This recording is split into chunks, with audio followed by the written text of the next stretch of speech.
on TSN 1050.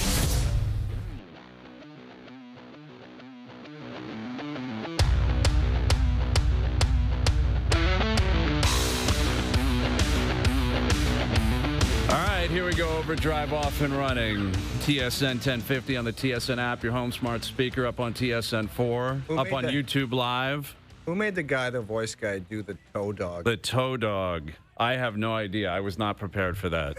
Oh, really? I was not made aware of the toe dog being a new part of the introduction. JP, when did the guy make that thing, the toe dog thing? He made it today at about 2:30, I want to say. And will you tell me the truth? Was he directed to make the toe dog thing? Yes, I will say it was a former producer of the show. Yeah, I mean, I don't think the voice guy, I don't even know who the voice guy is. I don't know where he is in the world. He could be anywhere in the world. I have no idea who it is. I've never seen the guy, and I have no idea where he hides out. No idea. He does great work, but I don't think the voice guy is chiming in saying, I have an idea for the intro. Who is the toe dog? But why? Why is he the toe dog? Well, you really want to know, Jonas? Because you might not talk to us ever again. No. I've seen a lot. It couldn't possibly be the worst thing you'd expect.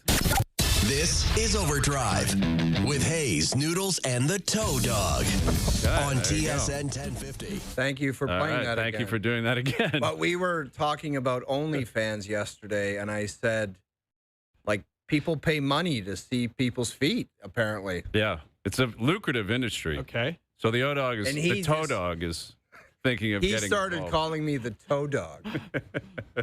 Because he might start selling feet pics. Right? Like if the Leafs miss the playoffs, right, there's a lot of craziness going on around here. People don't know how to react to anything. How bad the Leafs are, what's going on with the American team, the fact that Canada lost gold. Like the reaction from the whole country, the whole hockey community over the last 5 or 6 days is crazy. Like from top to bottom, whichever way you want to look at it.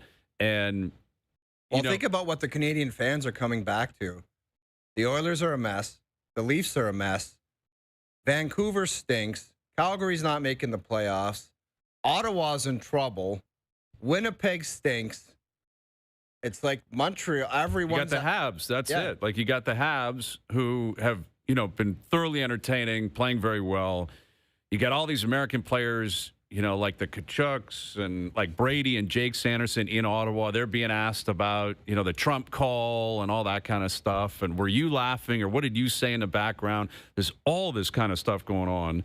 And again, it's not, I know that in Toronto, it's going to be, the Toronto media is doing this or doing that.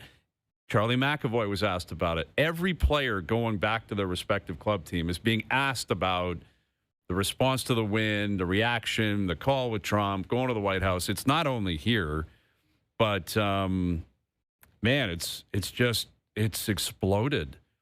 It's exploded. And a lot of fake outrage, people acting like they really care a lot about it. And it's just like, yeah, I mean, with engagement farming, man, that's what they're doing. They're like, I want to write a little snippy piece about this and see if I can get some clicks. It's like, really? There's so much going on in the world, and you're gonna continue to focus on this? Thing is, it actually accomplished the goal if that was the case, right? Like anything you write about Matthews, the Leafs, you throw Trump and the White House into it, man, it is a cocktail that is going to do serious numbers. Yeah. People are going to eat it up one way or the other, whether they agree or disagree, people are going to eat it up. Yeah. And let me just tell people, like, if you're around somebody and it's like, let's say you're Joe Blow when you go to a sports bar, right? And there's a super famous baseball player and he's trying to be funny and he tries to crack this joke and you're a little bit out of your element. It's like you fake laugh because you're like, I don't want to just stare at this guy and make this uncomfortable. So do you know what I mean? Like you're fake laughing and then you're like, what the hell am I even laughing at? Yeah, and the players... You know what I mean? Like, yeah, I mean, Trump, it's a stupid joke. It's a stupid comment. Right. It's dumb. It shouldn't happen. He's not going to apologize for it. He's moved on. He's not thinking about that comment is the least of that guy's comments that would ever be addressed. Exactly. But the players, they're explaining themselves and, we'll see what happens. And at some point it's going to come and go. But in terms of Matthews, the guy is the captain of the American team. He's an American. He accomplished it was the greatest accomplishment of his life, and he was riding away for 3 days. Good for you. Go do it, man. That's exactly what you should do. Go ride the wave and then show up and play. Now, if you want to criticize him for his game last night, that's fair game. Go for it, because I didn't think he played well last night at all. I don't think anybody. Nobody did. Like, Matthews looked hungover last night. Like, he was just out there trying to get through the game. And he is, I thought that was to be expected, quite frankly, with everything that's been going on with him. Well, if you didn't think he played well last night, wait till you see what you get tonight. It'll be a gong show out there tonight. That's the question, what he brings in particular tonight. But his decision to be the captain of the team, to play it out, stay with his teammates, I have no issue with it whatsoever. I support him and living, being a captain and winning and all the accolades that come with it. But in terms of the game last night, he is a separate conversation because I expected that. I wasn't expecting much out of him. Now, Tage Thompson played well last night, scored, had an assist, Buffalo won. So I'm not sure what to make of it with the other Olympians. But the other guys on the ice for the Leafs last night were on beaches and have been skating for a week and were supposed to be prepared and desperate. And by all accounts had been working on their defensive play for a week with an understanding that if they don't shore that up, they're in big, big trouble. I thought it was as bad as ever last night. Like the cycle shifts. Second period was like they were JV horrendous team, defensively basically. last night. The cycle They got shifts embarrassed that those last night. guys put on with just simple puck support and switches and communication. I thought, the shot clock didn't really represent this, but I thought they were completely like outclassed last night, where it was like, yes, score effects, you ripped a couple meaningless ones home with the goalie pulled. But I thought they were completely outclassed, where it just looked, it had a terrible look to it. It looked disjointed. It was like nobody was together, nothing fit, and no lines were working. I thought it was terrible. I thought it was a terrible outing. Yeah, I thought they looked awful. Can I run an opinion by you guys? Mm-hmm. I think it's actually probably for the best. Like, if they won that game and then maybe they win tonight, it's like, hey, we're in this thing. Mm-hmm. And then they go into the deadline. They're like, you know what? We're like, we might make it. We're like X points out. We're not going to sell. And then they don't sell. They miss by 5 points. And it's like, well, what was the point of that? Dude, if they get back into that crap, that's back into the Phil and Dion era where you're just fooling yourself. There. Yeah. It's just like, you're hovering around. You're supposed to be good, but you're not really good. And if you believe you're good, you got big time problems. And that's what that Phil Dion era was. It was like, we think we're pretty good. We might have a chance. And it's like, miss the playoffs. We're going to be first in the East in November. 18-wheeler, we're going to miss the playoffs. We're going to lose the last 15 games of the season to miss the play. Remember that crazy year where they were like 9 points in with 9 games left and they finished 9 out? Yep. That was a part of the 18-wheeler What would concern me, though, is do they think that? Because that letter from Pelly tells me that they think, hey, we had injuries. We've been unlucky. Like, the schedule has been crazy. Like, So I read it. and that's alarming. crazy If you thing. come out of the season thinking, like, you know what, we just had injuries, what are you going to do? We'll reload next year? I don't know. That's trouble. Well, and that's why, again, last night, it's only one game, and Tampa is on a heater right now. Like, they're the best team in the 21-1? East. 21-1, but they had a break. But that's a barometer game. That's the top team in the East that has been as consistent as you for the last decade, has been better at times, clearly, because they've won 2 cups and been to 3 cup finals. But it's been the Leafs, Tampa, Florida's kind of come and gone, Boston's come and gone. For the last decade, they've all kind of been in there. And Tampa's been the pace car for the most part. They've dipped off the last couple of years. The Leafs got them. Florida's embarrassed them a couple of times. But they've stayed consistently good for a long time. And they look great. And they looked phenomenal last night. And they've had more injuries than the Leafs, especially on defense. They've had a ton of injuries they've had to deal with. And they are the gold standard now in the East this year.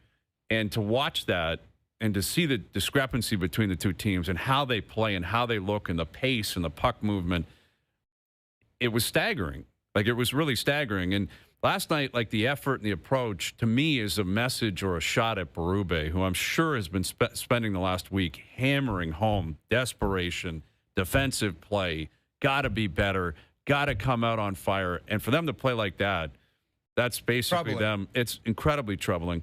But I do think, like, in the larger kind of scope of things, it is possibly concerning, but also very consistent with past kind of dark eras, that there is such a disconnect between the team and the fans. Because I don't want to jump to that conclusion yet, that they're in this dark era and it's just going to be a disaster and they've got a really difficult 5, 6, 7 years ahead of them. But it is on the horizon if they don't smarten up and do a lot of things right over the next 6 to 8 to 12 months. Because I do get that sense that within the fan base, there is that concern that it's hovering. Like every 20 years, they go in, if not less than that. Like there's been 2 truly dark eras of my lifetime. The 80s, I was too young to really experience it, but we all know it. Oh, you would know it. You grew up around here. Like the 80s were really bad. You say 80s Leafs to a Leaf fan, they know exactly. They can close their eyes and they go, I know exactly what it was. Garbage from top to bottom, year after year. Disaster. Horrible ownership, horrible management. You know, outside of Wendell and a couple of players, there wasn't anything here. Horrible trades, horrible asset management, everything. It was a disaster. It was a complete disaster, and it was a really dark era. And then they bring in Fletcher, they hire Burns, they acquire Gilmore, and they get out of it. And then there's the post-lockout era, which Quinn kind of. Well, no, Quinn showed up in '99, so I wouldn't say in between Burns and Quinn was dark because it was too short of an era. It was like 2 or 3 years. I mean, after Quinn. That's what I'm saying. Post-lockout from 06 up until Matthews got here, that was a dark, dark era. 8, 9, 10 years. So there's been 2 runs in the 80s and from about 06 to 16, give or take, where it was really tough. And it was horrible management, horrible ownership. Coaching came and went, player management. They didn't have enough things set up. They didn't have picks coming. They didn't have a farm system going. And I'm not saying they're there, but they might be on the doorstep of it. And if Keith Pelly doesn't understand it, that's the problem. If Brad Treliving doesn't understand it or is in too desperate of a position to accept it, that's the problem. And that's where you start just compounding the issue.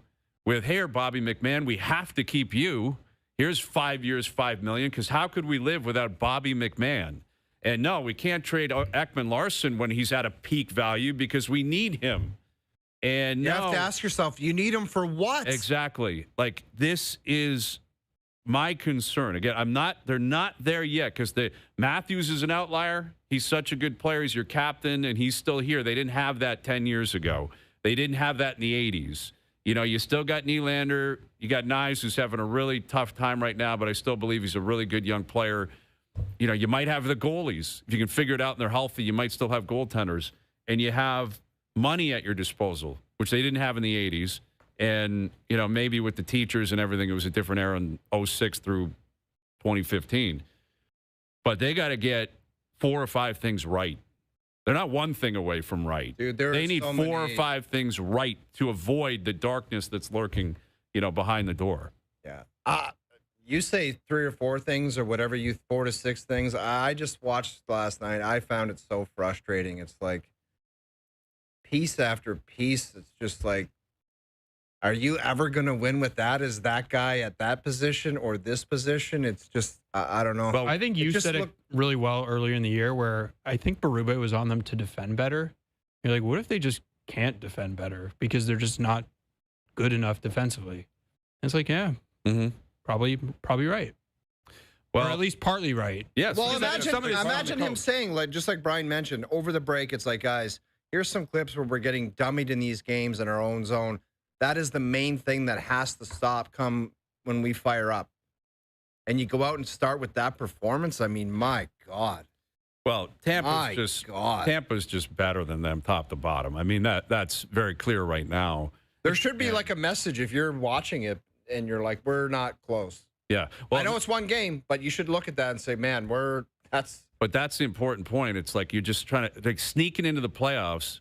That's the 80s, and that's how it used to be. That's the Burke Nonis era, you know, in there. That's the JFJ era. We just got to get in, man. We got to find a way to get in. Please get in so we can say we're a playoff team. Like, that is triggering. Well, and if you remember, like, the whole Shanahan era, the whole Shanahan thing was, we're done with that. Like, we're trying to win the cup. Mm-hmm. And, like, there was lots you can pick apart with Shanahan's time, but they always, like, were like, we're trying to win a cup, and, like, that was the overarching goal.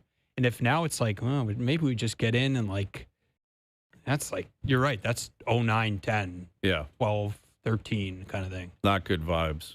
Yeah, And Tampa has mastered we look at like their star players, but they master all these little moves. Like they trade for JJ Moser and like that defenseman last night who's like their 7th defenseman, and like, you know what I mean? Like they master all these little things. And right now you look at the Leafs and you're just like, what's like the underrated gem they've found? Yeah, where's like a young guy that comes up and plays well and makes the team? Where's their Gonzalez or Well, that's it. I mean, and that's another thing. Like Cowan is on the outside of all this, which makes just no not playing sense or at all. doing anything. Yes. And there's your top prospect, and I don't know what this season is doing for him. Hasn't played for a month. Yeah. top prospect who can't get in the lineup. Like the coaches decided must win games. I can't trust him. It's too important. Right. What does that say about? But Calle Yarncroke is a guy that's got to play. Oh my God! And There's Steven another Lorentz guy. and Calle Yarncroke. I've been studying him just because I'm fascinated watching him. I don't know what he does out there. I really don't. I don't have an answer for you. No, I know you don't, because I don't know if anybody does. He's literally a body that skates around. I don't know. Yeah, it's troubling, man. It's happened quickly because again, prior to this, you know, they've had a really good run. And I do think it's salvageable with like astute and smart management to retool some stuff, rework some stuff. And you're never going to show up day one of a season and say, I know we're winning the cup this year. No one does that. You don't know you're going to win the cup. It's not easy to win. You got to get into the dance first, and then you got to be prepared and deep and healthy, and things have to break your way.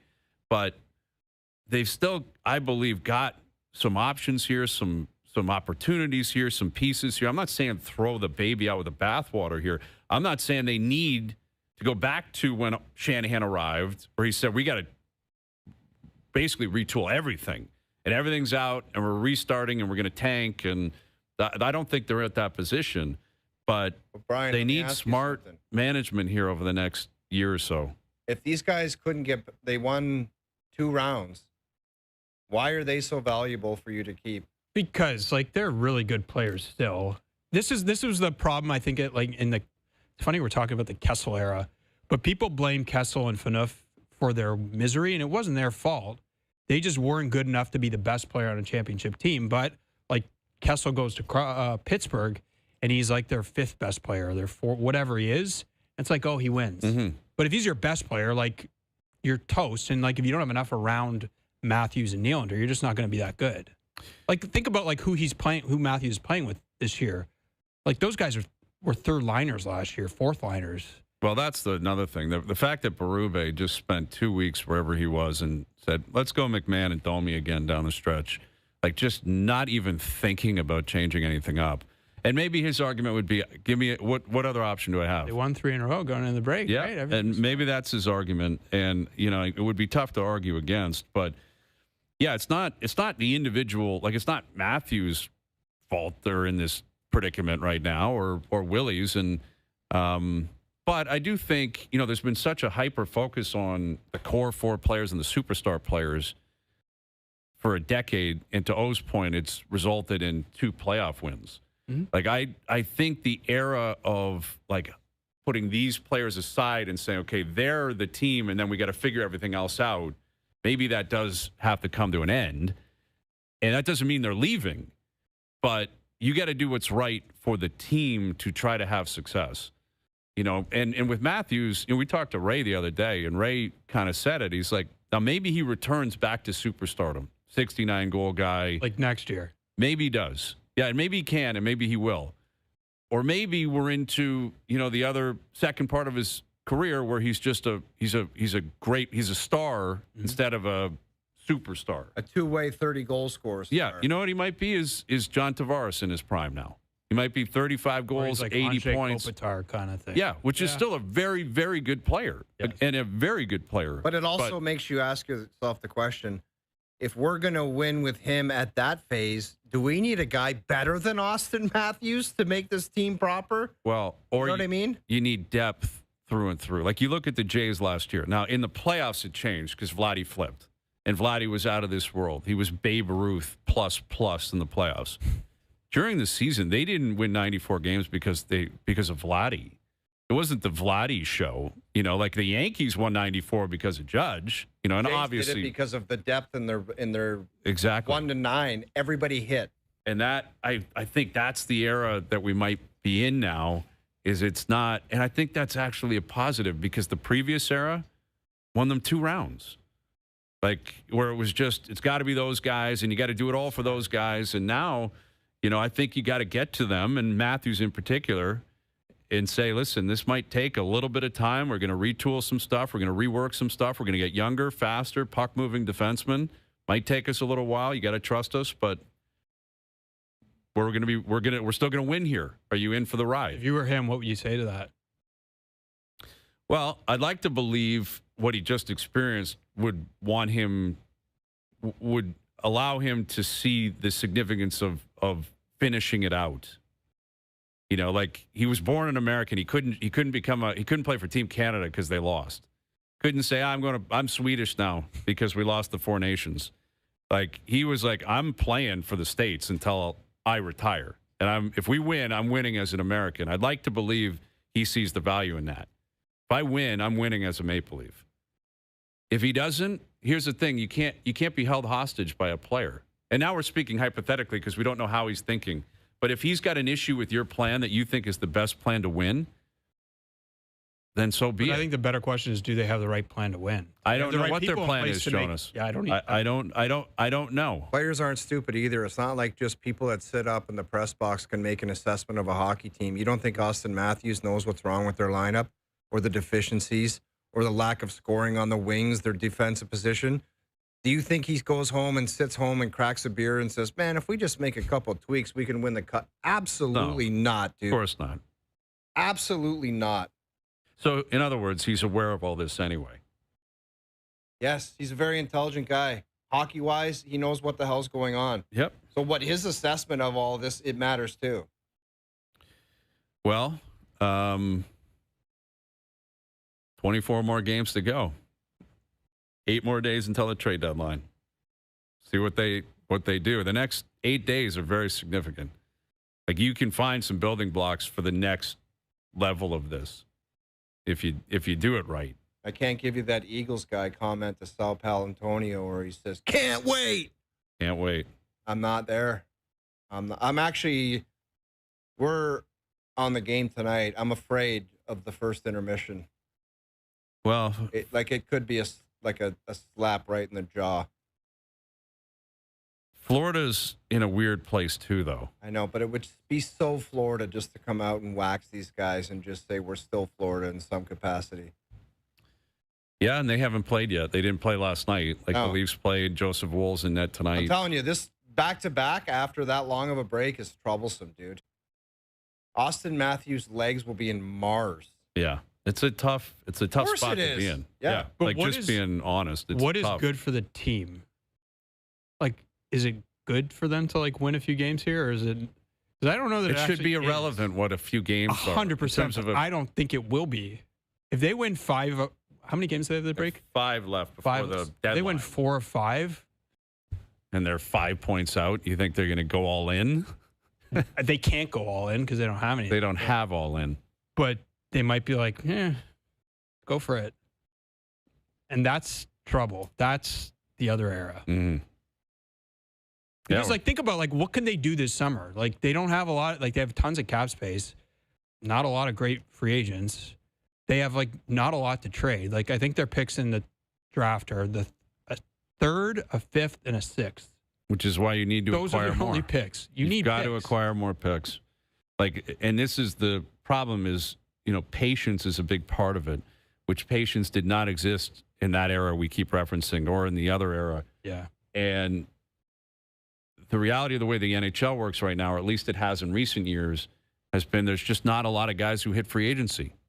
So if you're relying on building your team via free agency, it's probably not going to work for you. Yeah, because there's nobody quality that's available. There's no game changers available. They get locked up when they're 22. Mm-hmm. Yeah. And if guys hit, you're going to overpay for them. And they're 30. Bobby McMahon's a prime example of that. Exactly. And that's probably would explain why they might sign Bobby McMahon, because they're like, we have no one else we can get. Yeah, and we don't like the free agent crop this summer. Mm-hmm. We That's what happens. You talk yourself into needing Bobby McMahon. Needing Bobby McMahon is That's a not bad good. place. With all due respect to him, he's had a really for him to be in the Great East Coast career, but hockey. he's made it It's an to the amazing NHL. story. Yes. And I got nothing against Bobby McMahon. That's not the point. It's not us 100%. slagging on Bobby McMahon. No. It's the reality of your situation where you feel we got to do this. That would be indicative That's troubling. of a process that's wrong, that's gone wrong. Right, but this gets back to what I've been hammering them for a couple of years, back when Dubas was still here and Shanahan. Don't bring this up. If you don't have picks and prospects in a farm system, that's where your money should go. But they never do. You have to do both. You have to be able to trade prospects and draft prospects. They didn't draft well enough. Is like If you're going to run a quality organization like a Colorado, the Tampa Bay Lightning, the Florida Panthers, you have to be successful in all facets of the game. Yes. Drafting, free agency, picking up scrap heaps, picking up a guy that's just down in the dumps, a Forsling off the dumpster pile. Where did Aaron Radish come from? Radish is a great Aaron example. Radish stepping up out of nowhere, and all of a sudden he's a #1 defenseman running the power play. It's all of it combined. It's not one philosophy that makes your organization successful. Like, you got to go out and get a Seth Jones who's in the dumpster in Chicago, and all of a sudden he's like a Norris candidate for your team. Yeah. Like, it's everything. It's everything, man. Trades. You got to make proper trades. The guy comes in, Brad Marchand, you bring him into Florida, he's a wizard in the playoffs. All of it, man. All of it. I just looked at their roster last night and I said, man, that seems like a lot of pieces away from being a serious team. Yeah, that's concerning. But the Jays signed Max Scherzer. So Max Scherzer's back. Dude, if you thought you were going to bring the level back up with that comment, sorry. Positive vibes. I don't know how it fits. I don't know. They've got 8 or 9 starters now, and he's stepping in, not halfway through camp, but he wasn't there to build up. I'm sure he's in shape and ready to go, but he's not a young guy, and I don't know what their rotation is going to look like. I don't know what their plan is for all this, but it's just money, and they've got it. So from that standpoint, I don't think there's this downside. I just don't know what the upside is or what this is really going to look and play out like. But Scherzer is back. And I think a lot of Blue Jay fans, again, they're connected to that team. Obviously. They made it all the way to the World Series. For Beaver and in case he can't go. I do wonder about that. What are they seeing in Bieber? What's the deal with Barrios? So they're trying to trade him. Francis is done, right? Francis has had surgery. He's done. Eric Lauer cannot be happy. He wasn't happy a week ago that he didn't have a spot in the rotation, and now Scherzer's back.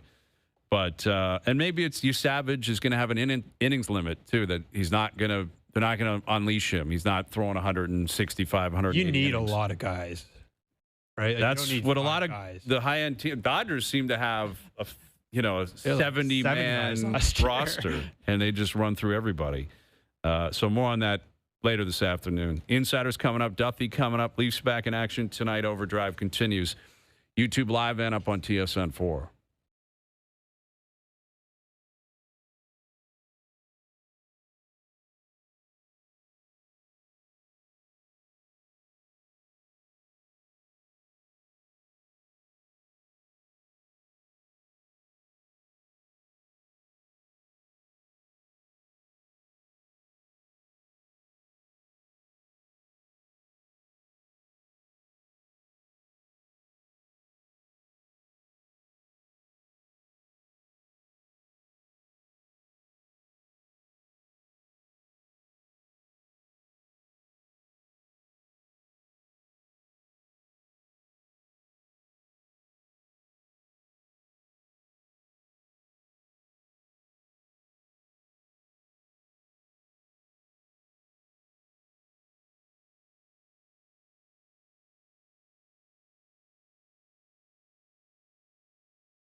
Saturday on TSN 1050. Your Toronto Maple Leafs renew the Battle of Ontario versus the Ottawa Sens. Coverage starts at 6 p.m. Johnny Toronto! Hear it all on TSN 1050. The Leafs live here.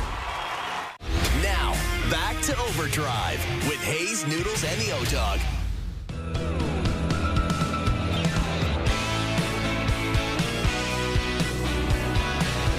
All right, Overdrive continues, powered by FanDuel, bringing you more ways to play your games your way. Brian Hayes, the O-Dog, Jeff O'Neill, Jonas Siegel, and there he is. James Duthie hugging it out with TSN's Kevin Bieksa. I can't believe you did that. There he is, the face of CBC, the voice of CBC. Stop that. James Duthie. How's it going, man? Good. How are you guys doing? I missed you guys. Was it fun over there or what? Yeah, it was great. It was great. I mean, the hockey was amazing. I felt like, I heard you guys on with, I think it was Rashog in the first week, and how he doesn't get emotionally attached and he doesn't care who wins and stuff. And I am the complete opposite. Now, I will say, journalism training, I don't get up and jump up and down in the press box. Try not to anyway. But I was living and dying with every moment of every one of those games. And I was thinking to myself that the only time that I wasn't stressed is when we actually got to do the TV. Like when we did the intermissions or whatever, that's the only time I could relax and actually talk. And then as soon as the games would start again, it was it was extremely stressful. Yeah, it really was. And I don't get that way with most, but Team Olympics, it just felt so big. Right? And it was unbelievable. And I think once we take a step back from the heartbreak of the defeat, it was unbelievable experience to see that, and hopefully know now that we'll see that every 4 years and maybe every 2 years if the World Cup turns into anything. Mm-hmm. Yeah, and in 4 years it's in France, right? So we're going to be dealing with a similar. Yeah, and then 4 more years Salt Lake after that, I think. Okay. What did you think of the game ending in 3-on-3? I would. First of all, we had no complaints when Marner scored. Exactly. So I'm not as angry as everybody else. I know they have this whole timetable thing, but I still think you could possibly, like, the NHL has got their talons in this thing a lot more than they've had before, right? And I think you could argue for one period of 5-on-5. And then go to 3-on-3. I mean, the 3-on-3 is going to end within 6 or 7 minutes, no matter what. So, I mean, the closing ceremony was 3 or 4 hours away. I mean, I think you could have played one period 5-on-5. I don't think it'll ever happen. I think this is just the reality of what they're going to do. At least we don't have a shootout situation. But you're right. I mean, the Czechs lost 3-on-3, right? The Swedes got knocked out 3-on-3. So it's just the reality. And if you had 3-on-3 and you got deep into it, and it was like, I don't know, these guys probably wouldn't have been on, but it was like Marchand and Harley and something, Reinhardt on the ice, that would have never happened. But you literally had the first, second, and third best player in the world, I think, no argument, maybe Quinn Hughes in there, on the ice. And, they, as Noodles well documented, they all kind of messed up in one way or another. So I don't know what else you can say besides, hey, they were good.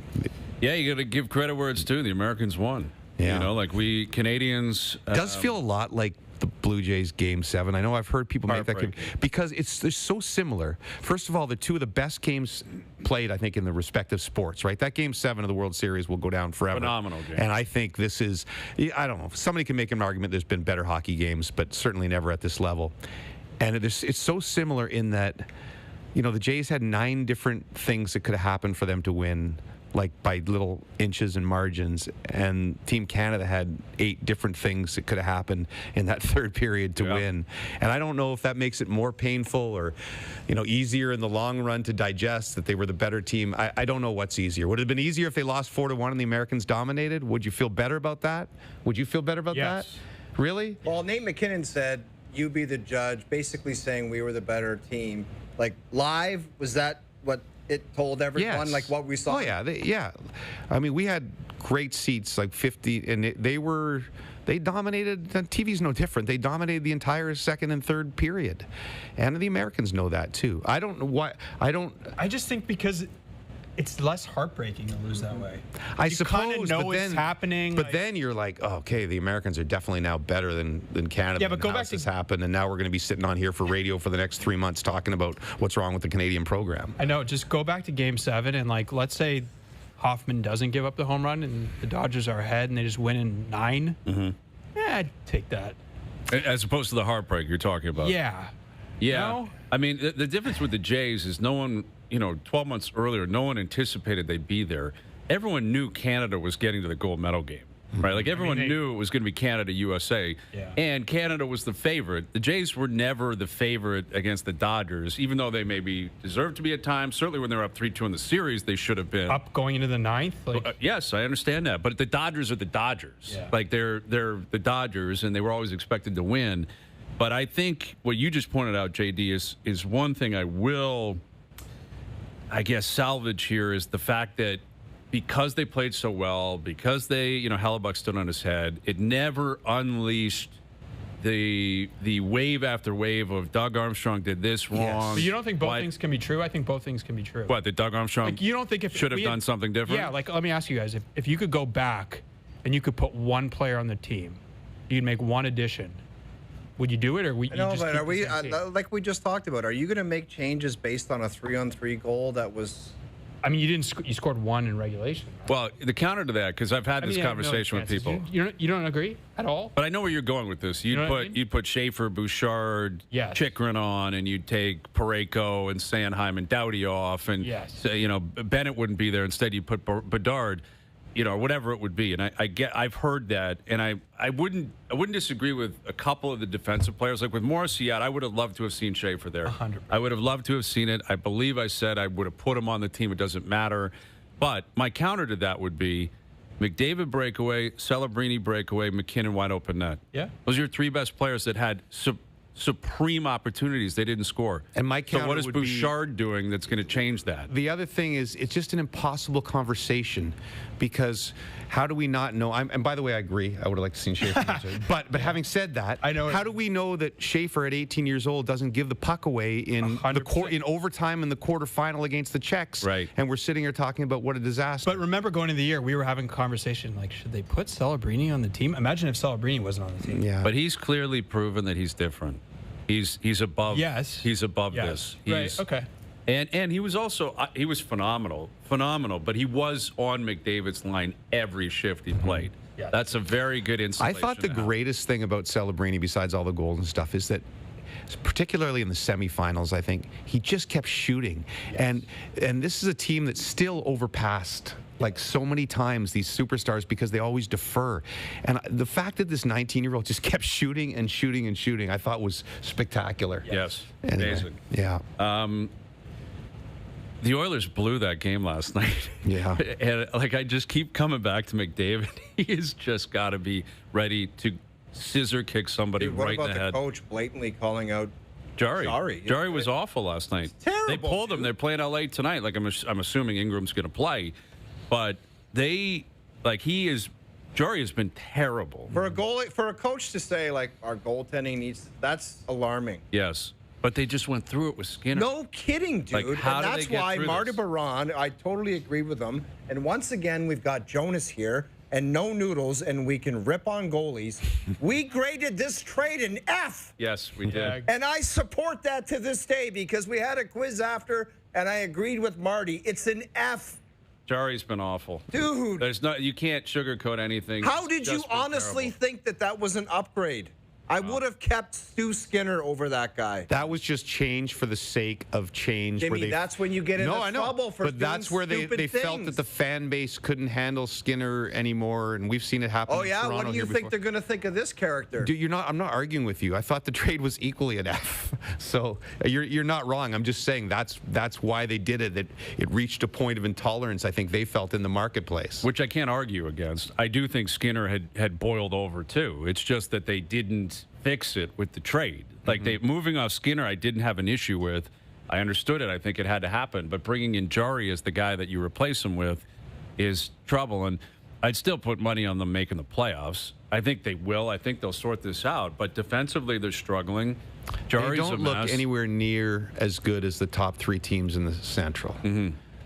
I'd be like, I mean, you never know with those two guys at the top, but going back to the finals a third straight year, I would say this is the most unlikely of the 3 years by far for that to happen. Which, and Vegas, I think, if healthy, is probably better than them, although their goaltending, I'm not sure if that holds up in the playoffs either. But it's been a crazy week guys, for McDavid, man. I mean, I felt bad. Obviously, you feel bad for everybody on that team who lost. But, man, McDavid and McKinnon really seem to wear it more than anybody else. Like, you can just see the drain in their faces. Like, I'm glad McKinnon has a Stanley Cup. Maybe he'll get another one this year already. But it just, they feel like they almost look like haunted by these things. And yeah, I think about like dropping a pass in a beer league football game. I can't imagine like the second best player in the world missing an open net like that, where he probably had a second to like stick handle the puck before he put it in. How painful that must be. It's so tough because they're so good. Yeah, anyway. And yet they've got to get their head on straight and win for their club team. Yeah, but you're right. Because it was their team. Like I know Sid was a captain, and it was a swan song for him. It's whoever's the best player and in their prime, it's their team, so to speak. And Sid, obviously bummed that he didn't play, but he's got his 2 gold medals. He's got his 3 cups. You know, like it's kind of like Gretzky in '98. It's like, man, it sucked, but I've done my thing. You know what I mean? Right. Or like, I'll bet you go back and look at a picture of Eric Lindros on the blue line in '98. He probably looks just like McDavid, just stunned. Like, I can't believe we lost, and I know I'm going to wear this because it's I'm Lindros. I'm in my prime.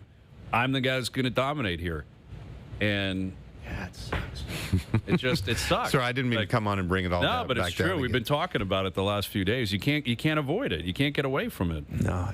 Also, the thing about the Olympics is just the 4 years feels so daunting. 4 years always just feels like a lifetime, and that's not just like, I feel bad for anybody in any sport when it's their opportunity, because just 4 years feels like forever. At least the hockey players have a chance to go win the Stanley Cup. You imagine you're a cross-country skier and you lose by an eyelash, and you're like, nothing. There's world championships and stuff, but nothing really matters except Did you see the any 4 years. heartbreak stories where you're just somebody trained for 4 years to go and like wipe out during a snowboard? Yeah, there was time. I will say this. I have never seen less Olympics than this Olympics because I was there. I was at the rink.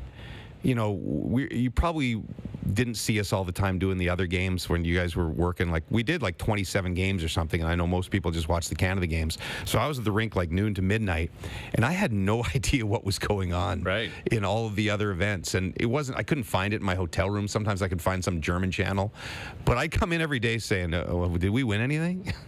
So, I saw Mark McMorris wipe out, which really good guy. I felt bad for him, but I was so clueless. I remember one of our producers said, hey, make sure you integrate everything else that's going on in the Olympics, like, in your chats with Ron and everything. I'm like, I have no clue what's going on. No idea what's I know everything about this hockey tournament, but I know nothing what's going on in the Olympics. Well, it's good to have you back. Leafs Panthers tonight. We're a little bit concerned. It was a little tough. Like, the hockey was so good, and it was a little tough watching that. As good as Tampa is, the transition after something like that is such a downer. Difficult. When Simone Benoit is trying to and these guys are these guys, the NHL players are the best players in the world. It's the best hockey in the world. But when you have that, I remember the first minute of the first Czech game, like the opening minute of the tournament, the speed of that, I said, oh my goodness, we are in for, the treat of our lives. Anyway. How good is that Kucherov, man? He is so good. So good. Where's he? What's his mini Jerry's on sniffing out a Hart Trophy now? I know I did my Celebrini thing 2 months ago. Who would be your Hart favorite now? It's McKinnon and McDavid. Around now. Dude, he's 3 points every single night. Last night, he put on a clinic. Yeah. He is so much funny. 2 taken away, I think. Yeah. Absolutely. Like that pass he made to Point when they scored the 3-1 goal, I think it was he is so good. I texted his ability to distribute on the power play is Gretzky. He's disgusting. He is so good. I texted some Whitney and Yandel, who were getting a little, rightfully so, high on their horse after the Americans won, and I'm like, Russians weren't there. Asterisk gold. Yes. Russians were there in 2010. Totally. Canada won there. 100%. I'm with you on that. Doesn't really count. That's right. It doesn't really count. Unless we won, then it would. Unless Canada won, then it does. Yeah. All right, JD, catch you on the panel tonight. Jeffrey, it's good to be back with you. There he is, your main man. You don't mean I it. just see you two together. You don't mean it, and I don't trust you now. That's the way I see it. James Duffy joining us. The Insiders coming up. OverDrive continues. YouTube Live and up on the TSN app.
Saturday on TSN 1050. Your Toronto Maple Leafs renew the Battle of Ontario versus the Ottawa Sens. Coverage starts at 6 p.m. Johnny Toronto! Hear it all on TSN 1050. The Leafs live here.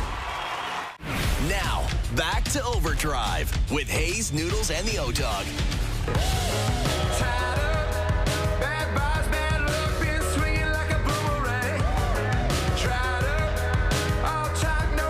All right, the Insiders coming up into the next hour. Jonas got a list. We got Max Scherzer re-signing with the Jays, and we'll see, man. They got a lot of options in that rotation. A lot of options. And, the Bieber stuff is what intrigues me. Like, where do they really feel like he's at? How much is he going to give them this year? He doesn't intrigue me as much as Barrios. I want to see if Barrios has some kind of comeback season. Isn't that basically a Deuce Bigelow in a row that has been terrible? Mm-hmm. Yeah, Or last year really struggled. Yeah. And 2 really years ago, struggled. he was the opening day starter, I believe. Yeah. No, last year he was the opening day starter. Yeah, they've committed to him. I think Kevin Gosman was last year. I don't think. Doesn't matter. If you want to get into particulars, you got to get. Don't let the facts get in the way of a story. Yeah, it doesn't matter. There's also the World Series stuff, right? Yeah, exactly. It's just like the guy left the team. How can he recover from that? Can the guys kind of make him fit in? Can he perform? I'm fascinated by that. Well, they've set up a lot of competition in camp. Like with Scherzer there, they've got Ponce. Like, Gosman's pitching, Cease's pitching, Savage is pitching. Those three are pitching. I get the impression Cody Ponce they see as a starter, or they're at least going to stretch him out and give him that opportunity. Yeah. Maybe he at some point moves into the bullpen. I don't know. There's 4. Then you got Barrios, you got Scherzer, you got Lauer, you got Bieber. You should be able to scrape up some starts within those guys. Yeah. We never really got into this a whole lot. Did we touch on Alec Manoa's comments? They had to be out of context. Insano world. Like there had to be more to it. So he did an interview with someone from the Athletic because he's with the Angels now. He's in their camp, and he said, "There it is." And he was talking about his history and any bad feelings or anything like that. Now that they've basically cut you loose, and he throughout his answer, he said, "Quote: I was a very big piece of that process getting to the World Series run." No, you weren't, dude. I refuse to believe that. I think he was pissed off that he wasn't in around the team all the time. And my brother brought it to my attention. He's like, how come everybody else has to go hang out in Buffalo and this guy's injured and he's around the big league team all the time? Mm-hmm. Like, what is he doing, or how does he get that special treatment? And when that was taken away, man, he didn't like that. It's one of the more fascinating stories in Toronto sports. It's wild how good he was, how much promise. He was the man. Like the amount of number 6 Manoa jerseys down at the Dome in downtown. Dude, I thought he was going to be Rocket Clemens, the next Rocket Clemens. So did I. He had a chip on his shoulder. He played it up beautifully. He played the media perfectly. He wanted a piece of the Yankees and the Sox. Like, he was a better Marcus Stroman. He had Stroman's approach with better stuff and more success. And then it just completely folded on him. Like, just overnight, he was a disaster, and you couldn't play him, and he never came back. I don't know if his arm gave out on him or he just showed up to camp completely out of shape, a combination of both. But the pitch clock has been thrown out there as a possible theory. Well, the pitch clock, we talked about the connection to being out of shape. It's like, when you're out of shape and you're trying to catch your breath, that's a factor. You're a regular dude, wrong. Definitely possible. But, I mean, obviously, he had nothing to do with anything from last season with the Blue Jays. But if he meant, part of the building blocks, I don't know. I really don't know. The spirit of Manoa. Dude, I'm telling you, that's a delusional athlete. That's delusional. If it is, I am flabbergasted by that there can be a mentality out there. Yeah. That would you just get delusional and you start being selfish and you think you're more important than you are. You should know. I'm the Alec Manoa of this show. Yeah. Of TSN. I'm a big reason why we're here. All right, hour 2 coming up. The Insiders, Leafs Panthers tonight. OverDrive continues. TSN 1050 and on TSN 4.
Nashville returns tonight at 9:10 Mountain on CTV. This is OverDrive with Hayes, Noodles, and the O-Dog on TSN 1050.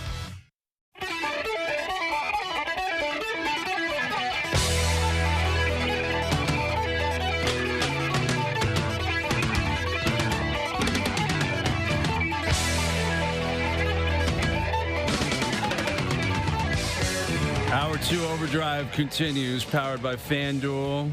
Brian Hayes, O-Dog, Jeff O'Neill, Jonas Siegel in here from The Athletic. Leafs Panthers tonight on TSN. Jonas with a bit of a list later. I still have no idea where you're taking us, but I look forward to it.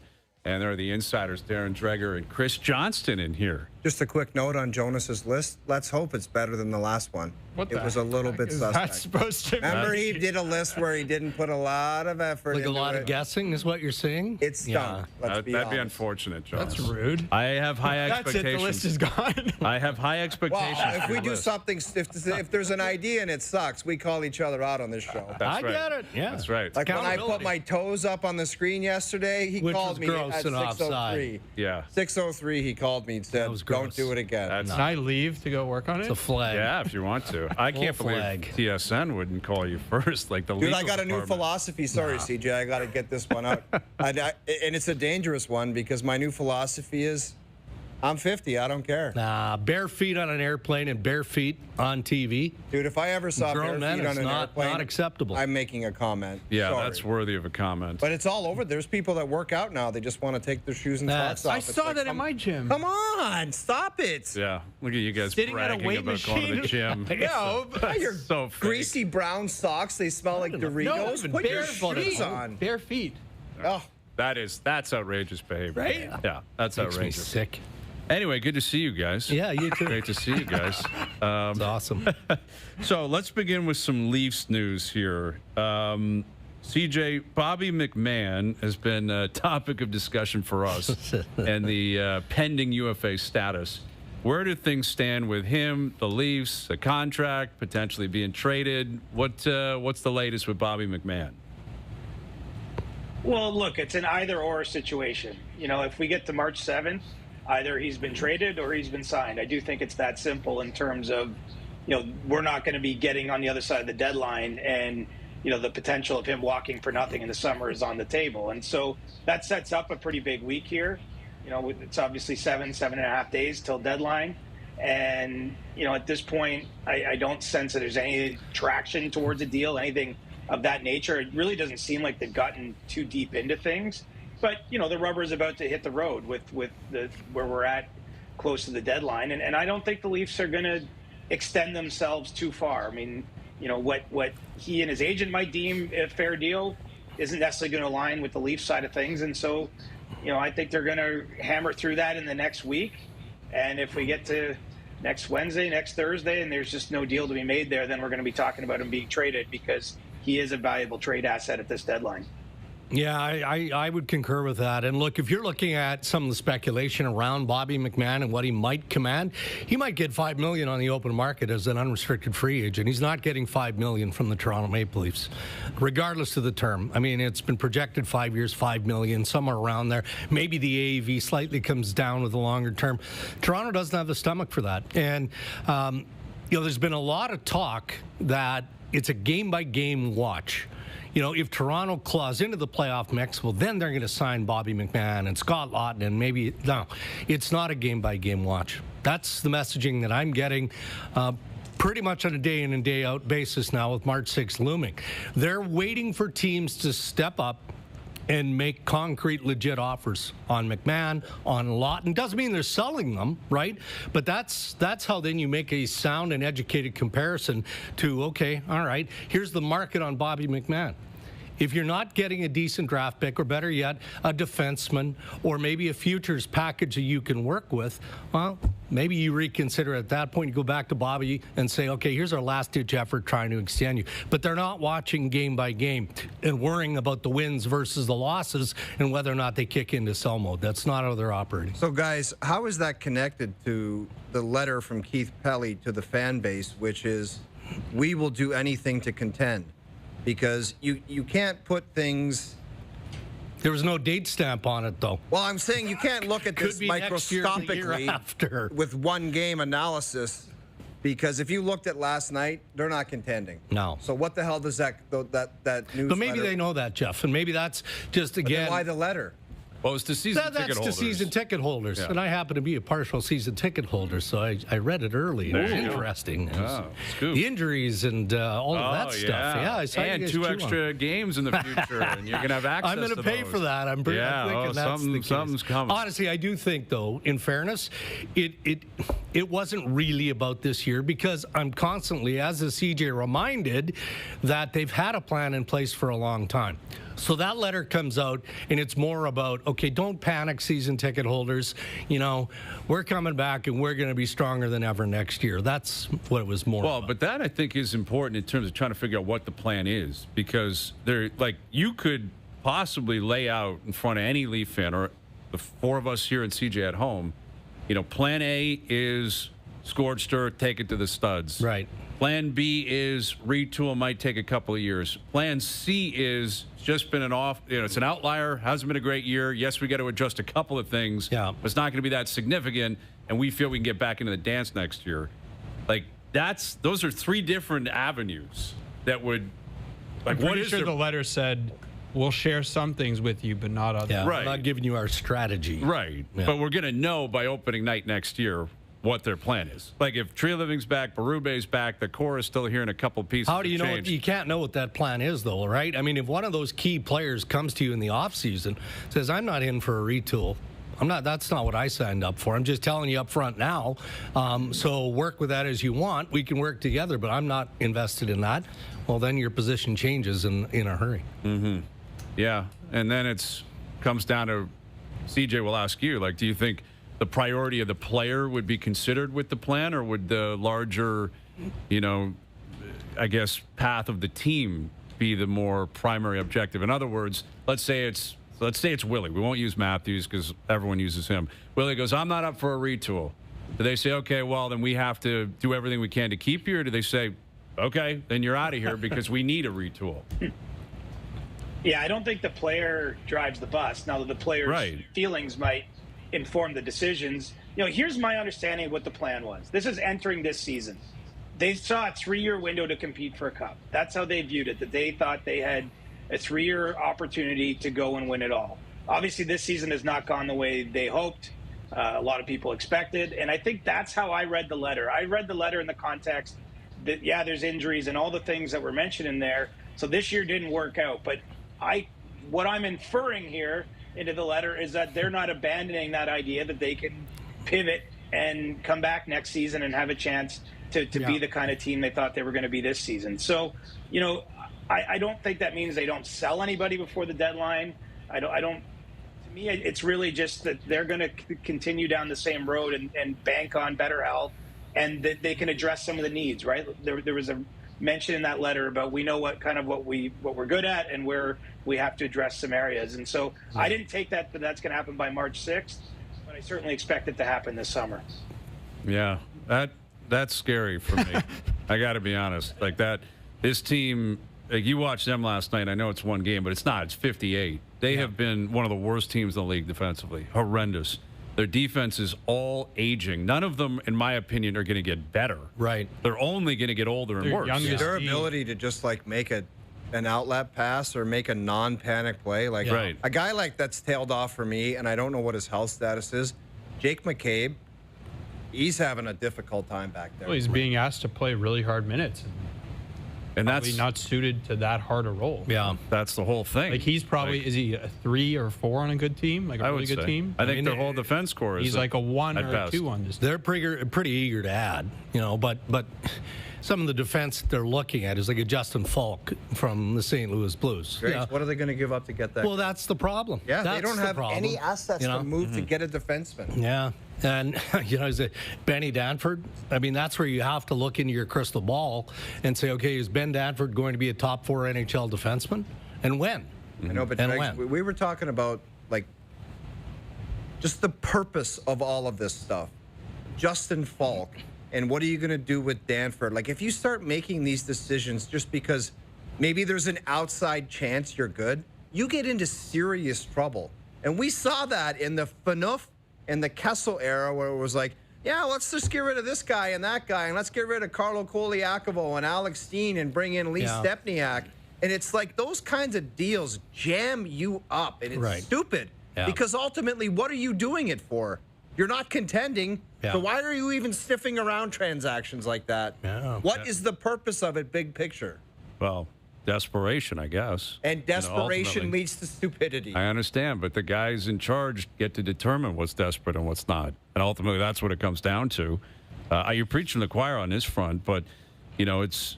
Listen, we'll see what they do between now and next Friday. Like, Ekman-Larsson, you were saying he's got trade protection, right? Yep.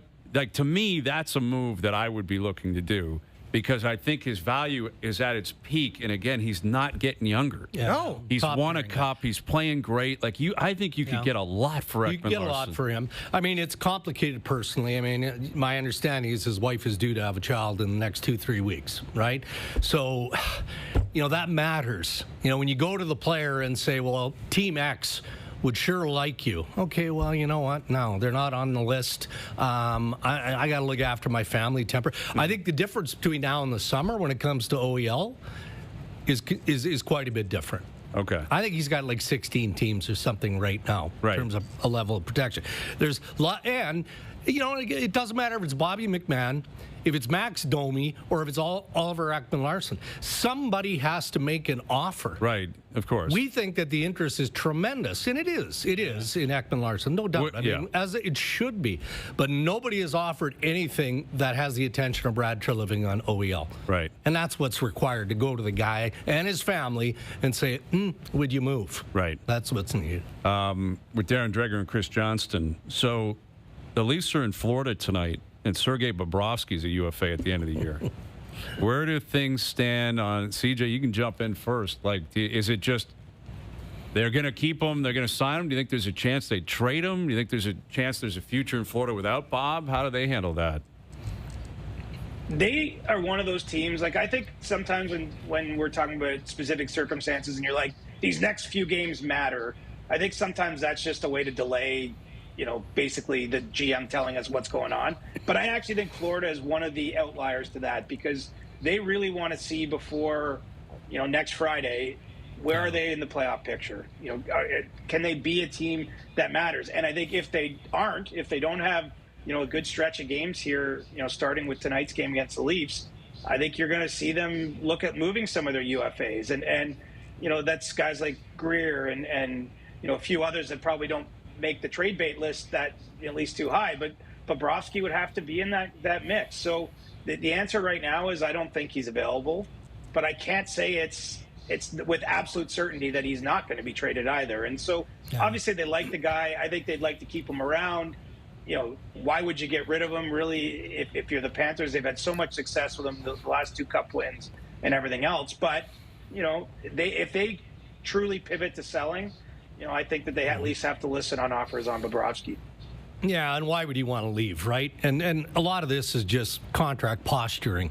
The agent in this case is putting a little public heat on the Florida Panthers to say, hey, we'd rather engage and get something done sooner than later so he doesn't have to worry about this. But I agree with CJ. I think Florida is a team to watch. They've got Kulikov, who's close to coming back, Noshik, who's coming back real soon, and Seth Jones isn't that far away. If they can scrape together a few wins here starting tonight, then who knows? Maybe they are a factor, and the contract negotiation kicks into higher gear on Bob. Yeah. Well, I mean, again, tonight's a big one for them. They got some games in hand, but they are starting well behind the 8 ball. They're 8 points out as of right now. But if they get in, to your point, they would terrify everybody in the East, everybody in the league if they got in and got healthy. Barkov comes back magically. It would be like, oh my God. Yeah. Imagine before the playoffs, Bob got hot and Barkov skated out on the ice. Teams would be literally crapping their pants. Yeah, well, they would mow through everyone again. They'd probably play Tampa, too, in the first round. Which that's the last thing Tampa would want to see. Last team. So Nazem Kadri We know what's happening with Calgary. I can't imagine they're waiting for the next few games. I mean, maybe they are.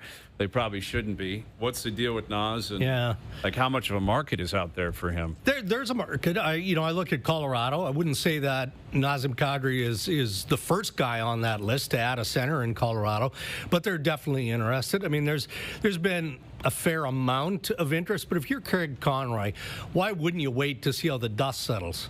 You know, if you're in that market for a centerman, aren't you checking in on Vinny Trocheck with the New York Rangers first? Aren't you looking at what the Nashville Predators are doing with Ryan O'Reilly and, you know, some of the other centermen that should and could be available here? Nas wants to move. Loves Calgary, loves his experience in Calgary, but at this age, you know, he wants to chase the cup here. He wants to try and win, go to a playoff team and a cup contending team. So he's going to have to wait a little while longer, but I mean, it's more likely than not he gets traded. Yeah, and what's he got? A couple years left? Go ahead, CJ. Three. Go. I was going to say, he's got 3 years left, and that's what makes him different from the other guys you mentioned there, Dregs. You know, Trocheck's younger. You know, Ryan O'Reilly's in the same age band, but he's only got 1 year left. I mean, 3 years after this one are what scare teams. You know where the next conversation will go. Teams are always going to go back to Calgary and say, yeah, we'd take Kadri if you retain X amount of salary. And you know, I just can't imagine the Flames really want to do that. I mean, maybe at the 11th hour, that's something they have to do to make a trade happen. But I think trading him, lots of people love the player, but the contract and some of the things around that are going to be what makes that a trickier deal than the other ones you mentioned. Yeah, I could see that. I mean, you got to consider all that kind of stuff. 3 years, he's not a young guy. Like, I love Nas, and I love him in the playoffs, but getting to the playoffs is the thing with him, I think, where he fits in and the skating and all that. So, you know, you look at what happened in Anaheim last night where the Oilers, they blew a game. They had the lead the whole night, and Jari gets pulled. He's been awful. Like, is it 0% chance they address the goaltending position again? Or like, I don't think it can be zero, dude. Like, if let's say Doug Armstrong calls and goes, Binnington's available, like, that's just not happening. Well, they're not doing it. That makes sense. Even though I mean, again, we've got insider trading tonight, so you know you kick tires on lots of things. And one of the items I'm tackling is in fact St. Louis. I'm surprised there hasn't been a lot of interest around Binnington, even of late. You know, pre-Olympics, during, post-Olympics. There just isn't. Now, when you talk about Edmonton, it's complicated because this is where the boardroom comes into play. And the Oilers are still sour that St. Louis picked their pocket on the offer sheets. On the offer sheets. Yeah. They had more than an opportunity to re-sign the players, Darren. I hadn't thought of that with Holloway and Broberg going the other way. And that's probably ownership sour in Edmonton more than anything, but it's part of it. And those guys are both locked up long-term in St. Louis, I think. Or both have signed extensions. Yeah. Both of those players. Well, yeah, I mean, now there's a new GM in town, right? Like, does that factor in? Or I guess no, because Bowman was there, right? Holland had left already. Yeah. And that was the whole discussion. Like, if Holland was there. And I think Pete Chiarelli was heavily behind it in St. Louis. Is he working in St. Louis? Uh-oh. So he's got an issue with the owner in Edmonton, too. That is, I mean, the politics are not surprising. It factors in, and the owner in particular. But I don't know. Binnington would be intriguing to me. Is he better? Doesn't he have the worst save percentage? He's better in big games, Jonas. For the best team, he's like in better the world. in big games. He's better statistically. I mean, Jari's the worst goalie in the league right now. Like statistically over the last month. Okay. You know, it's a very small sample size, but isn't it but just he's doing a the same disaster. thing that you just did with Jari? Isn't it literally the same thing? I guess you're not wrong. I don't know. Like, doesn't Edmonton need help in their bottom six? No Perry, no Brown. Yeah. They got who am I problems, missing there? man. They got a lot of problems. They're in trouble. Yeah, that is trouble, and it feels like they're going to get in. You know, just by the fact that who's chasing them: the Kings, the Preds, the Sharks. I don't know, but like they're following well behind Vegas, even in terms of that top spot in the division. Mm-hmm. So it's not going to be an easy first round. With Chris Johnston and Darren Dreger, our TSN hockey insiders. What about Vancouver and their position here, CJ? Like, they've been last in the league for a while. Pettersson's name comes up from time to time. Like, is that inevitable that they've got to just keep moving pieces? And what do you see happening between now and Friday? And as far as Pettersson, how much would Van have to chomp on that? A chunk, I would think. Will they be willing? Like, yeah. are they? Or take on bad contracts, right? Oh my God, that would make me imagine like signing a guy you thought was a stud and handing him 11 sheets, and then having to take on bad contracts in return. Yeah. Oh Seems my! like a reality, word. CJ. Well, look, I think it's funny. Like Drag's spent a lot of time on the phone today because we do have an insider trading segment, and it seems like most of the league is running through Vancouver right now. That's the impression I get out there, that they're the one team that really are looking to make something happen. It's not to say, obviously, lots of conversations happening everywhere in the league, but I feel like there's a little more patience in other situations. The Canucks, you know, they've already made the Quinn Hughes move much earlier in the season. Obviously, they're trying to get this Tyler Myers things done. They've got Evander Kane quite out there, and they're listening on everyone beyond that. I think it's the Bessers, it's the Connor Garland, you know, Jake DeBrusk, you know, players with a lot of term. By no means am I suggesting they're going to trade all of those guys, but I think they're open to the possibility of moving any of them.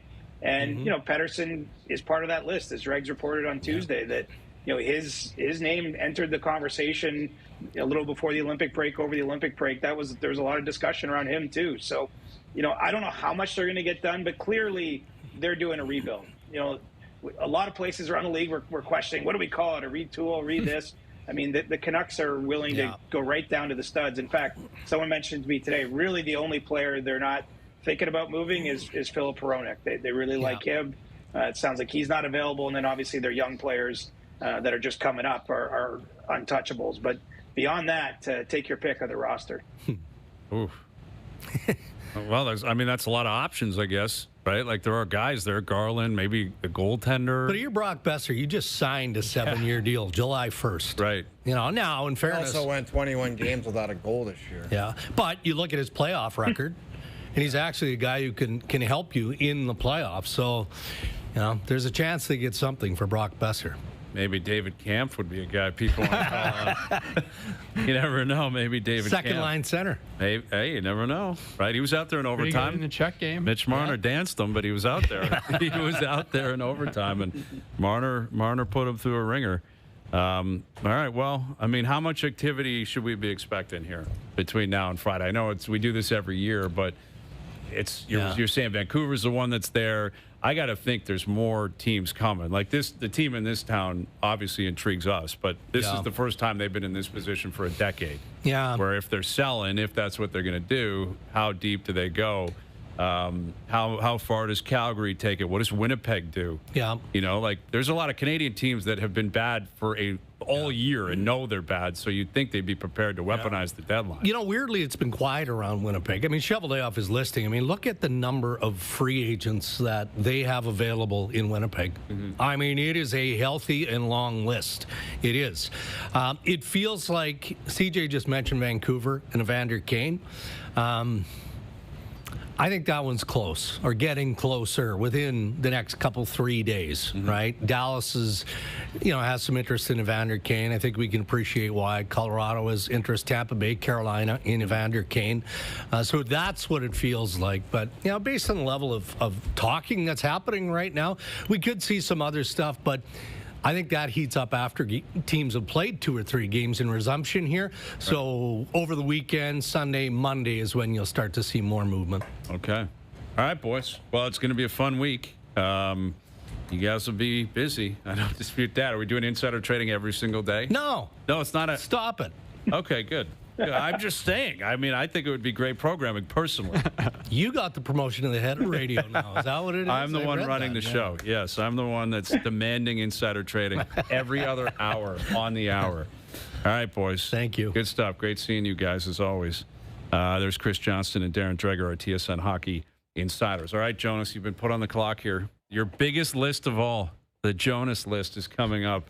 Leafs, deadline, Matthews, Pelly, everything. OverDrive continues. TSN 1050 and up on TSN 4.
Nashville returns tonight at 9:10 Mountain on CTV.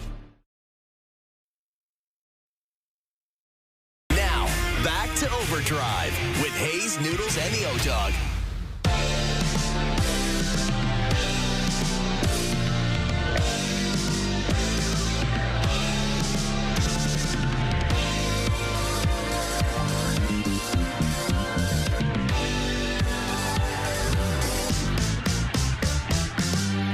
All right, best bets coming up later in the hour. Luckily, I don't have to bet on a Raptors game tonight, although they did cover the number. That was a great game. They did cover, yes. Watching Wemby play, because he didn't even have a great night yet. No, he was awful. 5 blocks last night. That's the thing, awful night, and he just controls the whole paint, everything. 5 blocks, I think he had 8 defensive boards last night. Do you know how tall they are? I don't understand why they don't play like grade 7 kids where there's one giant guy and just put him near the rim and it's like toss it up and it's in. Well, because his ability to shoot, he shot horribly from but he's a field good three-point shooter. But he can shoot. Do you know how tall he is? Yeah, it's like 7'6". 7'7" now. 7'7". To watch him come off like a pick and roll at that height and be thinking like, I might step back and take a 3 is the most absurd viewing experience in sports. Yeah, and you watch some like of the it's shots incredible to he watch. Blocks. It's like you have no chance. He blocked a 3. I don't think it was that game. I think it was the Detroit game where it was a corner 3-point shooter. And the guy's like, I got time. Mm-hmm. He's like, no, you don't. He closes on you. Because his wingspan's got to be 8. What is it? 8'5"? I don't know. Probably more. Yeah. It's absurd, man. Every night this guy's got 4 or 5 blocks. And they're a really good team, the Spurs. Yeah. Like really, really good team. And they're going to be tough to beat. And the MVP in the NBA is complicated. Screwed up. It's not good because Shea's been out and Jokic has been out, and they probably aren't going to hit the 65-game marker. So if they're ineligible, it'll either be Wemby or Cade, and Wemby might not get to the number of games. Cade's going to win it, I think. And he's had a great year. That's a Detroit's been awesome. They have to get rid of that. But you had to do something to force people to play. But that was the wrong thing. If you're voting for a guy, the wrong thing. The league was becoming a disgrace. I know, but like if you play under 65 games, though, how can you be the MVP? People don't have to vote you. Like you're not mandatory voting. You know what I mean? Right, but it doesn't answer the question. Do you think someone can be the MVP playing 60 games, missing 22 games? If someone wants to vote them, but it's not about wanting. Do you think it makes sense for an MVP to miss 25% of the games? Only if there's like a Steph Curry signature 60 games where it's out of control, out of his mind, and that's the only thing I could see. Or LeBron, prime LeBron, that went nuts for 60 games straight, and you're like, there's just nobody better. But the problem is those guys got hurt. Like Jokic got hurt. What do you want him to do? No, now you're saying you can't be the MVP, and then SGA gets hurt, and it's like, well, you can't be the MVP. It's always going to be complicated. You can't have that. There are extremes, clearly, and there have been. I'm sure you could look back and find a 60-game stretch of Jordan where you'd say that would be MVP worthy. I think Mario did it in the NHL. Didn't he play 60? He played 50-something or whatever, and he won the MVP. He missed time for cancer treatment. He came back and scored a zillion points. They're like MVP Hart Trophy. And that is an extreme. I don't think Jokic or Shea were having extreme years. They were having great years. I don't think they were having like Jordan at his peak years. But I don't know. It's just the complication that the NBA is dealing with right now. How do you handle? I just don't think you should restrict voters about the MVP. Like you vote who you want. Like why should they be off the table? Well, it's costing the players money too, right? Like in terms of first team All NBA and all that kind of stuff. Like if you're not eligible for it, it costs you tens of millions of dollars. But something had to give. Whether they got it right or not is something we can debate and have a conversation of. They did not. But something had to give in the NBA because it was getting so extreme with guys just. And it wasn't about the injuries. It was about, well, you're back to back. You're just not playing. Yeah. You know, and it was like you got to consider that at some point. They overthought it. It was like a few guys. It wasn't everyone. It wasn't, I don't know. Has anyone fallen off more than Adam Silver as a commissioner? Like he is punching bag. Hot new innovative guy, dude. Back in the day, remember he had all these bright ideas, and he came in so hot, coming off David Stern, and Stern was Stern. You know, like he ran a tight ship, and you knew exactly what you were getting with how he was going to run the league and what he was looking for and how he handled players. And Silver came in as like the first player-friendly commissioner, and he was going to be progressive, and there was going to be... Well, and remember, he forced the sale of the Clippers. Yes. That was like his big thing. Like, it was like, oh, this is different. Right. Was that over the recorded phone calls? Yes. And that was a fire that was quick because players were threatening to not play. They didn't play, right? Wasn't there one playoff game where they said they weren't playing? Well, they said. I don't think it ever got to a point where they actually didn't play. But there was threats that if Sterling still owed the team, they were out. Right. So that one was one where he acted, and I think he probably made the right play there. But it's just the league is in a weird place. They got all these tournaments going on. They're tanking. Now they're finding teams for tanking where they have never done that in the past. Now they're talking about a tanking tournament, the teams that miss. They're going to totally take away, like, the incentive to tank, I think, which is going to be, like, nuts. The problem with that is it kind of falls in line with the conversation we were just having about the MVP. There are, unfortunately, some teams that aren't tanking. They're just horrendous. Mm-hmm. So you're penalizing them. And you're not even penalizing them. You're penalizing their fans. Imagine you're the fan of a team that just is horrendous. And yet you're being painted with the brush of, wow, they're tanking. And you're like, no, I'm watching. These guys are the worst team I've ever seen put together. They're not tanking. They're trying their hardest. That's what makes it worse. But most of those teams are intentionally bad. They just have bad players, right? Well, like but some Wizards. of it's mismanagement and poor ownership. Yes. Like, that's just the reality. Like, some teams are just inept and they stink and the management sucks and they make horrible decisions. New Orleans has been garbage for a long time. Yeah, Washington. They are not trying. They just made dumb moves. They are just horrendous. But do you guys think it's fair? Like, I've always found this strange that the crappiest team, I get why you do it, but why does the crappiest team just get the best guy? Because that's their way out. That's the league saying, this is your way out of the basement. But it's like, you're incompetent. Here's something But good. Why? Because, again, you're inside the bubble of looking at the management and the owners. You got to think of the fans. Like, if you're a fan and you have no control over how awful the operation is. If you're a season ticket holder, if you follow and you buy jerseys, hats, you go to a few games a year, you buy the package and you watch games, why are you being penalized more? Like, you're sitting there, at least give me the opportunity to get a great player in the draft. Yeah. Please. Get me out of this. Get me out of this. Like, that's why you do it. That's why I'm fine with whoever's last, you get the first pick. That's how they do it in the NFL. If you're last, you get the first pick. I know, but there's just not enough games for it to be such a big deal, right? What do you mean? I think there's 17 for games. tanking? Yeah, like, tanking doesn't really...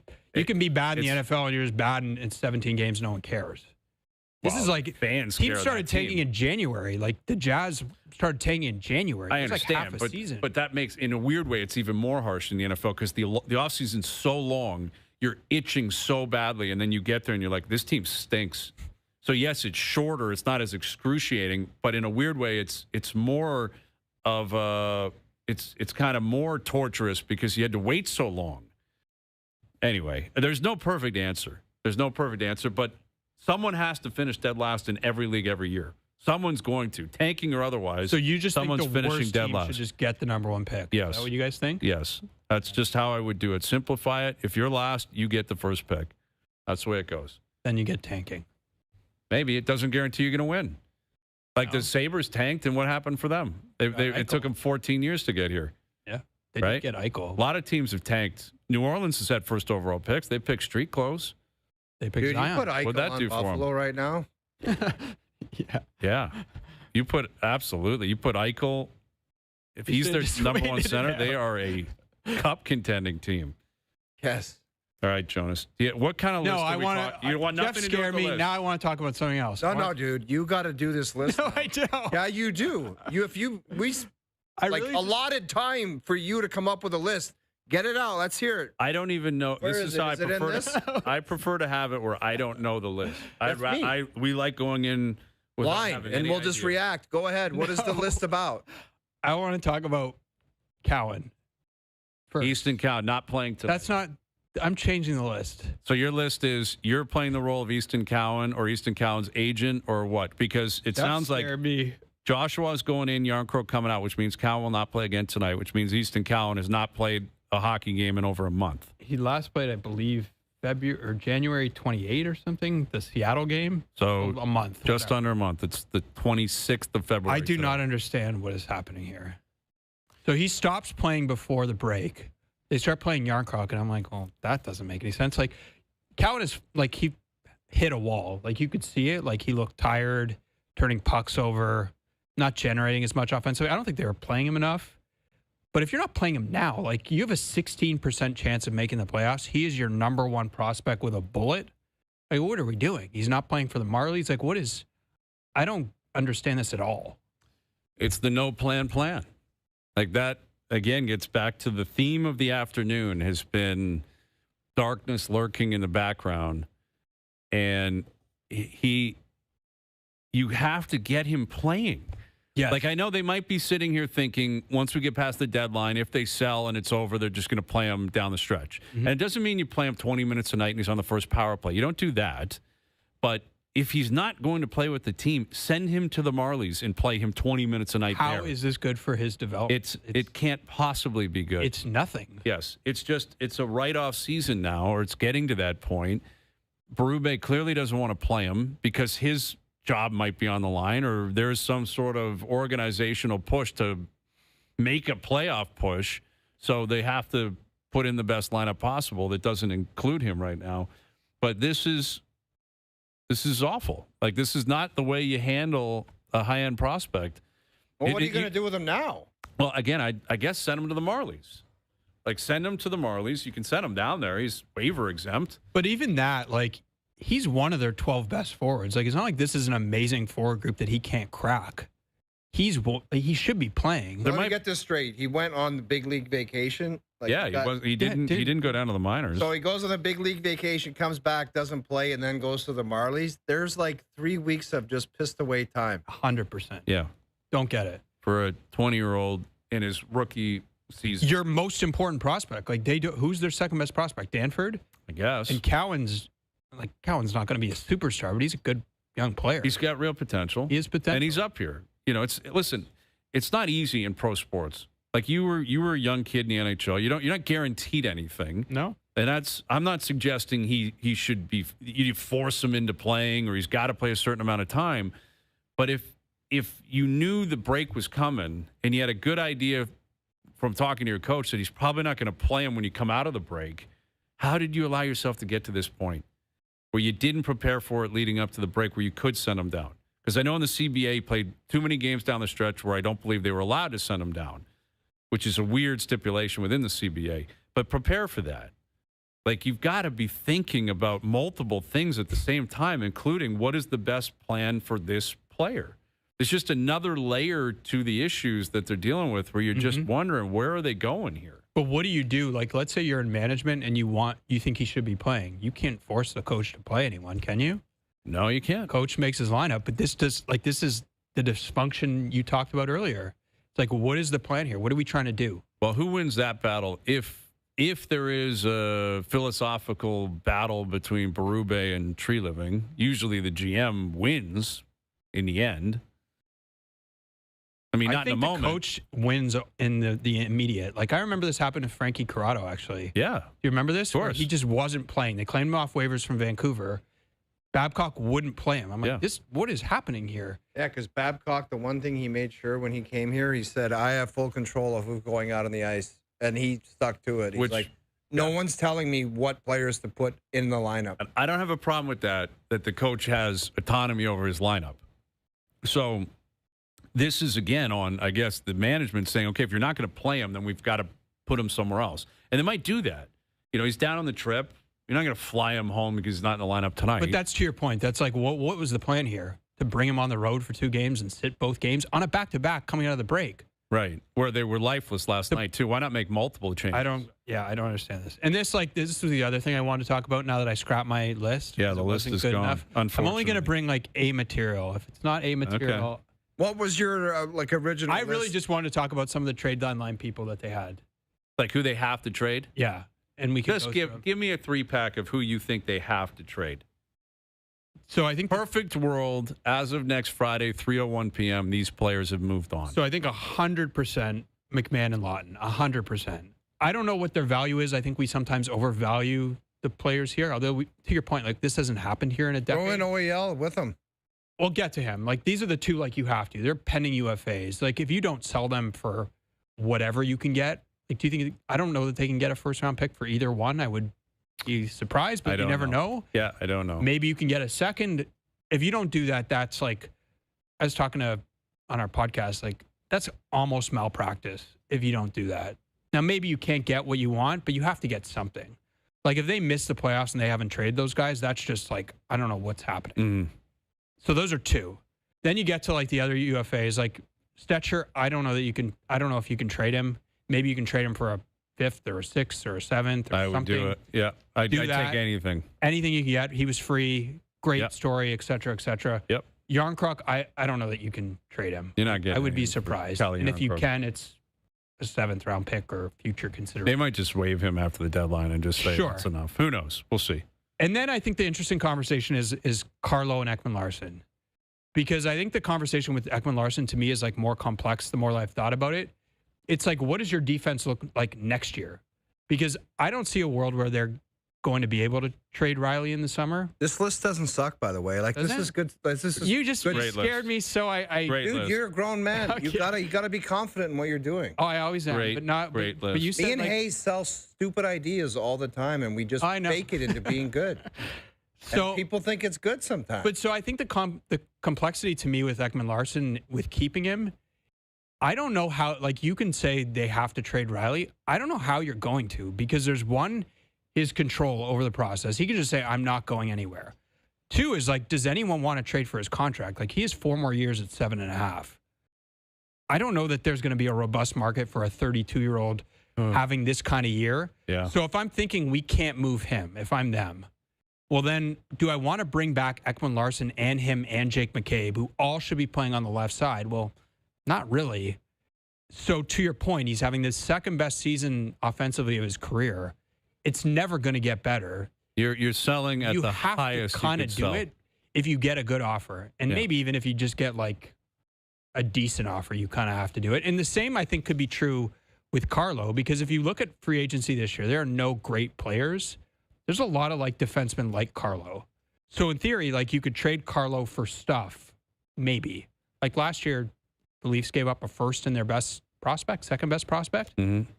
And then you could replace him in the offseason with like the same kind of player. Now you have more assets in terms of like picks or prospects, and you have basically the same player. Yeah. Yeah, I think I like that. I think their priority should be accumulate as many assets as you can. But I got to be honest, many picks, as many prospects, and then figure it out from there. If I was a fan, that letter would have kind of shook me like we were talking about before, because to me that was laying the groundwork for the end of the season comes, the team misses the playoffs, and they just say exactly what they said in that letter. Now, guys, tough year. Schedule is crazy. No Tanev. Goalie was hurt. Goalie was out. A lot of injuries. We're just going to run it back next year and try again. Mm-hmm. And I don't think that that's going to work. Dangerous game. I thought it was very well done, though. Even though that wasn't even your list, I don't think. But it was all kind of put together. It was a buffet of lists. Yeah. It's a buffet list. The list of lists. Yeah. That was a phenomenal buffet. It was an Ichiro drag bunt at the buffet. Perfect. Exactly what we're looking for. All right. Panel night tonight. You and Duffy back at it. It's going to be a lot of fun. Good to see you guys together again. Great to see you guys. I want to give a shout out to all my buddies that are drinking beers at Montana's and Collingwood watching the show. Shout out. Collingwood. I love it. I got to get back up there, man. I got to get up there, try to get a ski weekend in. Haven't been skiing yet this year. You want to do a buddies weekend and we'll hit the slopes? We might. Lloyd and Harry? Harry and Lloyd. I like that idea. Why don't we get like a tandem snowboard? We could do a BP show up there in Collingwood and hit the slopes. Like slopes all morning, BP show in Seawood. There's a lot of potential there. I will say what I always get scared about, call me soft, this close to the golf season. You're not going to risk wiping out? Oh, well, we have I have a family friend who just did a really bad blow up, blew his knee out, shoulder, done. Yeah, you're right, man. Like, that's what scares me is we're on the tee deck in like 6 weeks. You know what I mean? I know, but we got to man up. I think we can sell it too. People like ski with the OverDrive guys. A full ski. I like that idea. Do you guys A pre-ski after, hammer beers, and then a show at Boston Pizza? Everything's coming together. Are you skiers or snowboarders? Ski. I'm a boarder. Oh. See, they don't really jive, man. There's not like it's a totally different lifestyle. I'm a skier. Ski for life. Snowboarding's just too dangerous. It's different, man. It's a different world. All right, we'll catch you on the panel tonight. Best bets coming up. OverDrive continues. TSN 1050 and up on YouTube Live.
Saturday on TSN 1050. Your Toronto Maple Leafs renew the Battle of Ontario versus the Ottawa Sens. Coverage starts at 6 p.m. Johnny Toronto! Hear it all on TSN 1050. The Leafs live here.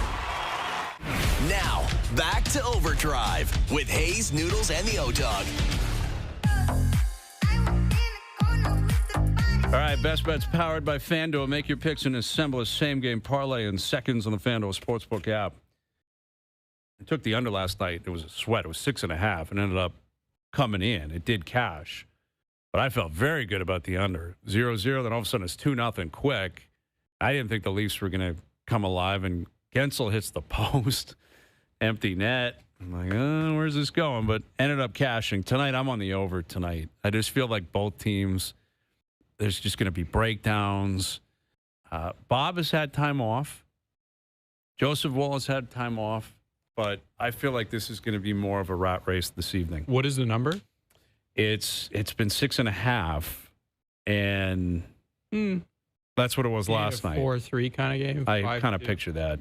Best Bets powered by FanDuel. Same game parlays around the NHL available on the FanDuel Sportsbook app. Please play responsibly. 18 plus. Physically located in Ontario. Yeah, we'll see what the Leafs have in store tonight. I guess they're going to do. Obviously, they're going to, honor the gold medal tonight, and Tkachuk, I'm sure, will speak to the crowd. Hey. I think they're going to probably call Matthews in on that. Thing is, it's not going to be a sellout tonight. Like, it's Florida. They don't sell out.